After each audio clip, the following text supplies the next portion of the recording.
Magandang araw UPS, kami po ang Media Center News and Sports Team. Umikot para mahanap ang inyong hashtag Campus Crush.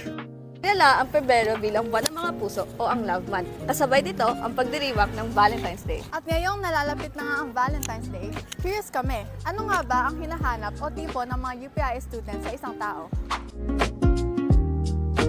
Pwede ba yung both? Always both. Beauty in both aspects. Ganito yan, mahuho ka sa looks. Kapag nahuka sa looks, hahanapin mo yung personality. Personality talaga ako. Personality. Kasi ang bait niya, tas sobrang bait niya talaga. Alam mo yun, sa sobrang bait niya, like, kahit anong gawin niya, tumitibok.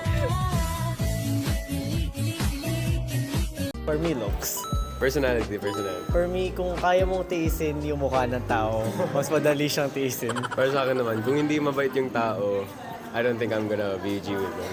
Personality, yun yung I think pang matagalan. Kasi looks can magiging inconsistent din as years go by. So. Personality. Kasi wala yan sa panlabas na anyo, guys. What she said.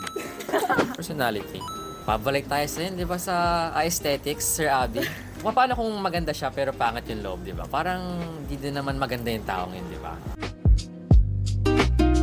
Number one, mapera. Kidding aside, there's someone who understands me in a way na hindi ko kailangan ipaliwanag yung sarili ko. Very understanding, very honest, and also trustworthy. Siguro yung masaya kasama, ganun. Parang hindi sayang yung oras mo kahit ano yung ginagawa nyo, kahit simpleng bagay o mga planadong activities. Basta hindi sayang yung feeling pagkasama mo sila. Kayo, sino ang tipo nyo? Ano ang tipo nyo? Gusto nyo ba siyang imbitahin sa Araw ng Mga Puso? Hintayin nyo ang ikalawang kabanata ng hashtag Campus Crush Anywhere With You!